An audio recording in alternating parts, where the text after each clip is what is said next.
the immigration proposal that the president put forward a few times. Are there any pieces of it that the president is now pushing for in these border talks? I'm not going to get into negotiations from here.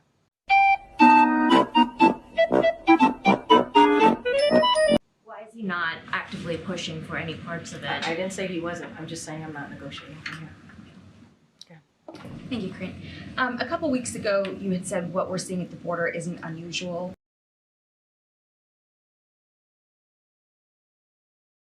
But in the month of December, there were more than 302,000 migrant encounters, the highest total for a single month ever reported. So does the administration concede that what we're seeing now is unusual? Good question. What I said was, to be exact, is that what we're seeing at the U.S. is ebbs and flows in how many migrants arrive at the border. It's something that happens every year. It ebbs and flows.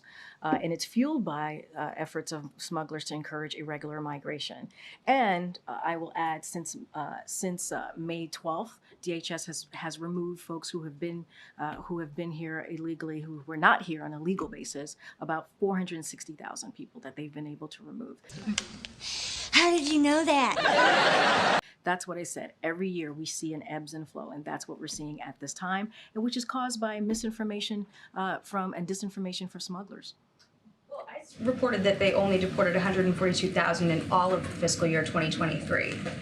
December had more than double that, crossing just a single month.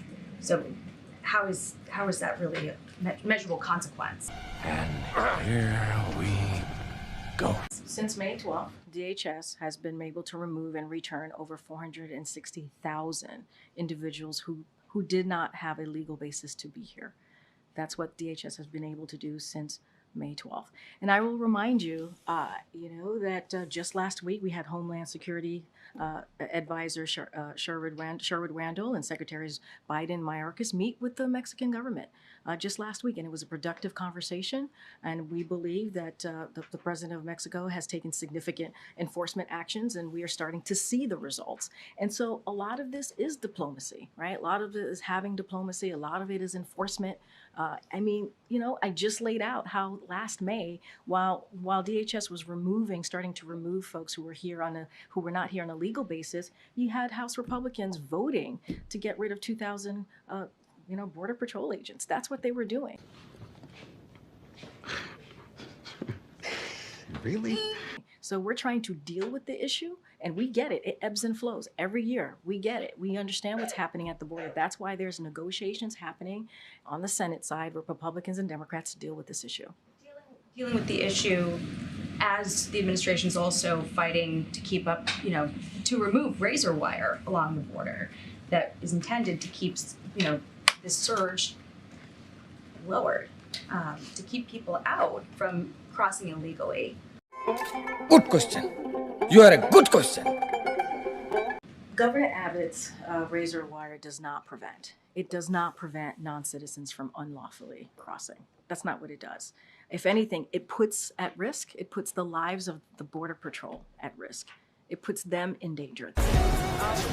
How? That's what the razor wire does.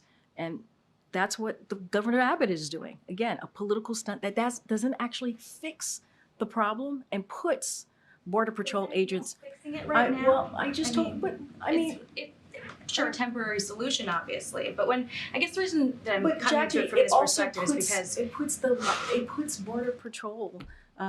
It puts them in a difficult position, right? I hear you. But when you're talking about the impeachment proceeding, for instance, as baseless, and you have, Democrats calling on the administration to do more. You had the mayor of Denver today saying that Denver has become the highest city per capita for migrant recipients. Yes. In the country. You've had mayors in New York and Chicago begging for more federal help, saying that the administration's not answering them. And then you have Texas saying that they've had to take measures into their own hands because the administration isn't enforcing existing laws on the books. The numbers keep going up. You have, records being shattered every month. A population bigger than the size of Seattle coming in since October. And I understand where you're coming from, but in the meantime, when there's really not been any progress, and you've always talked about how this has been an issue for decades, what is the administration doing right now to actually improve the crisis at the border. It's about to go down. We have House Republicans that's literally blocking the president's effort to do something. That's what they're doing. They're playing political games. They're doing political stunts. Literally, House Republicans themselves voted to decrease the amount of Border Patrol agents by 2,000. They're getting in the way and they don't want to help. Are you serious? But we are glad that we are working with Senate Republicans and Democrats in a bipartisan way to come up with a bipartisan agreement to deal with the border security. That's what we're seeing. Those negotiations have been going on. They're continuing this week, and we really do hope that we come to a place where we can talk about a bipartisan agreement where we can deal with the funding and the policy. And you know, House Republicans are getting in the way. That's what they want to focus on. That's where they see there could be the most effective. And that's not what we believe. That's not what the American people want. Go ahead, Peter. Just to be clear, how does the razor wire put Border Patrol agents at risk, Karine? The Biden administration themselves said that the agents have been cutting the wire to provide medical assistance to migrants or to apprehend migrants who have already crossed into U.S. territory. Ooh, that's a good one. Let me be more clear. It makes it more difficult. It actually makes it more difficult for Border Patrol to apprehend those who do cross. So I'm going to be just clear that up a little bit. It makes it just to be more clear. It does make it more difficult for them to do their jobs, right? It does. How? Quick last question, if we can. President Biden obviously campaigned on the idea of being a bipartisan leader, the ability to work together. One of his biggest successes, the White House would say, would be the infrastructure law right now, $1 trillion. It was approved with the support of Democrats and Republicans.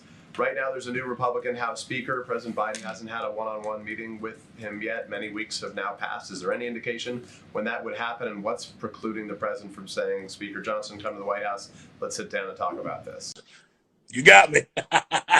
So here's what I'll say to that. You have Speaker Johnson, who has been very clear where he stands on the border, right? Who has continues with the House Republicans to make this a political issue and to move forward with political stunts, and has blocked any efforts for the president to deal with the border. That's what we've seen. That is what we've seen from the speaker. Now, the president has been able, with his team, right, to have a bipartisan conversation and negotiation with senators, Republicans and Democrats. That is a good thing. That is a good thing.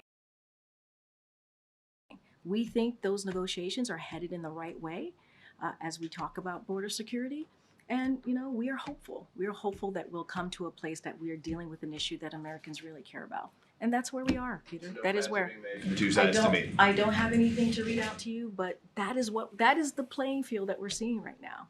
That is. Thanks, everybody. I'll see you tomorrow.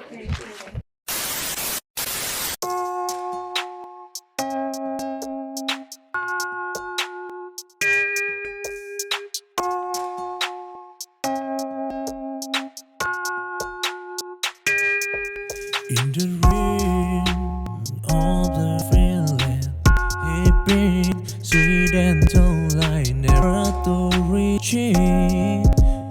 We fly in her air and dream so high, a warrior princess rushing for the sky. Her beats enjoy a fearless sound in a world where correct is crowded. With every beat she takes it, a simple of prayer in every day. Though she and so she breathes free, her spirit unbroken, and she's so no, nothing to hide, no chance to do. In her world, resilient. In the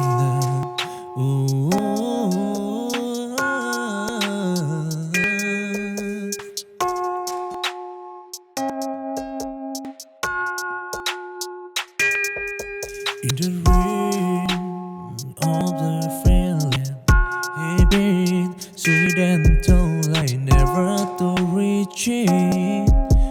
We fly in her air and dream so high, a warrior princess reaching for the sky. Her breathing shine. A fearless soul in a world made correct in crowded. With every beat, she take lead. A simple opening in every day. Oh, she is love. She perfect. Her spirit unbroken, and she's so no more than two eye, no chance to turn. In her world, resilience.